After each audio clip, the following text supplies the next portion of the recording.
Shalom, salam damai sejahtera di dalam kasih Tuhan. Jumpa kembali di RHI, Renungan Hari Ini. RHI, Renungan Hari Ini bersama saya, Pendeta Lukas Eko Sukoco dari Padepokan Diakonia Mitra Kinasih GKJ Purworejo. Saya akan mengajak ibu bapak saudara membahas satu tema yang kelihatannya remeh tapi penting, yaitu melawan cobaan dalam kehidupan. Tips melawan cobaan dalam kehidupan. Kenapa tema ini saya sebut penting atau remeh? Remeh karena orang seringkali tidak memikirkan bahwa hidup ini penuh dengan cobaan. Tapi ini penting karena nyatanya kita merancang baik-baik, toh kita jatuh dalam pencobaan. Ada orang yang pengen jadi pegawai negeri dan lulus, dia punya jabatan tapi dia tidak merawat itu, amanah itu, dan akhirnya dia malah dibui. Ada orang yang pengen punya pasangan, dapat dia pasangan suami atau istri yang cakep, tapi dia tidak amanah, ya. Kehidupan ini cobaan dan akhirnya lepas itu pasangannya. Sekarang dia sendiri dan menyesal tak berguna. Ada orang pengen punya anak. Oh ya, dia merindukan sekali. Tapi kemudian ketika dia diberi anak, tidak dirawat dengan baik anaknya itu. Dan akhirnya anaknya tumbuh besar tanpa bisa dikendalikan karena tidak dididik dengan baik. Oke? Ya, tips melawan cobaan dalam kehidupan. Ini remeh tapi penting. Saya berharap dengan mendalami tema ini, saudara, kita bisa menjalani kehidupan mulai sekarang, belajar dari masa lalu, dan ke depan kita akan tahu ternyata hidup memang sebuah perjuangan. Dan hidup dalam perjuangan itu sungguh-sungguh berhadapan dengan cobaan. Kita sungguh-sungguh, kita akan ada di dalam penyertaan Tuhan. Mari kita siapkan untuk perenungan tentang hal ini.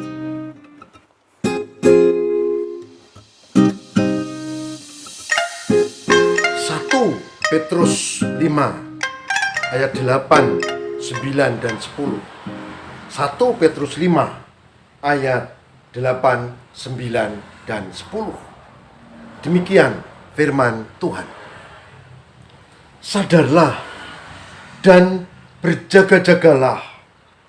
Lawanmu si iblis berjalan keliling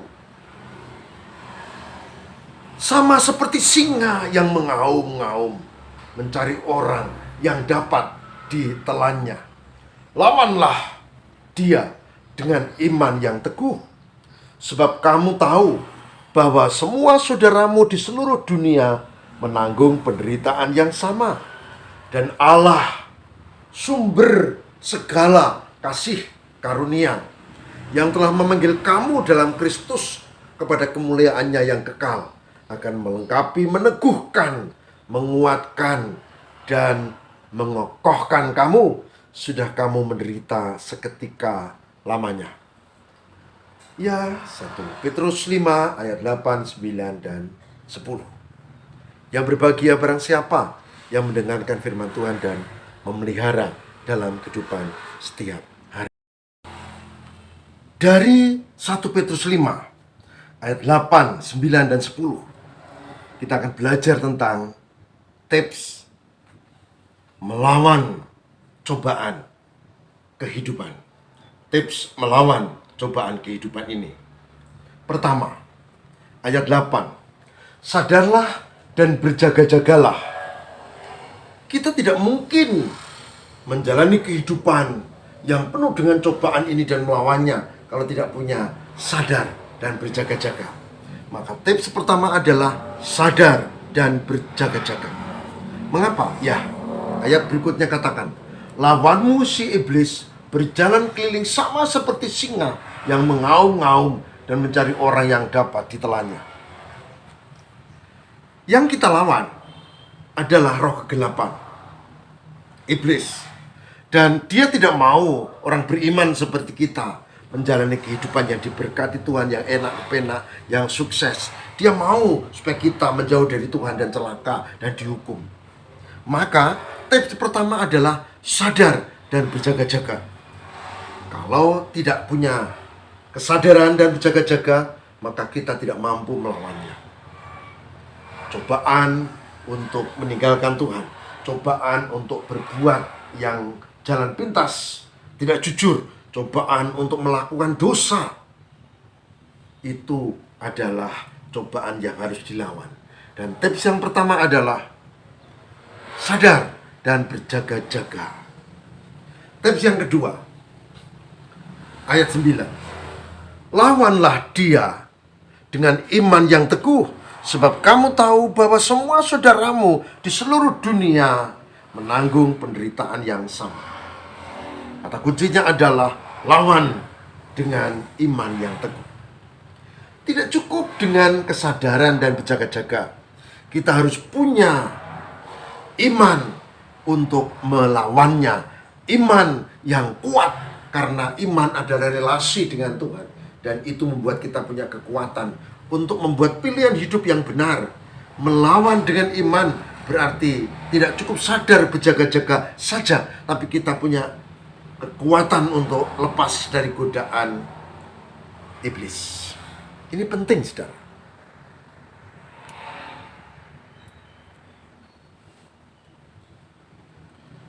Melawan dengan iman berarti kita sungguh-sungguh menghadapinya. Dan iblis tidak berani menyerang karena kita menjadi dekat dengan Tuhan. Orang yang tidak dekat dengan Tuhan gampang terpengaruh.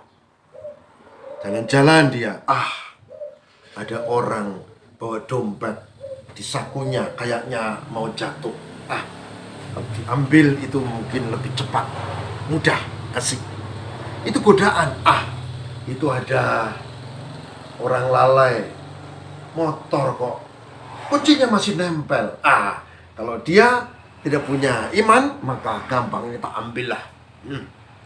Contoh-contoh kecil, saudara. Maka lawan dengan iman yang kuat.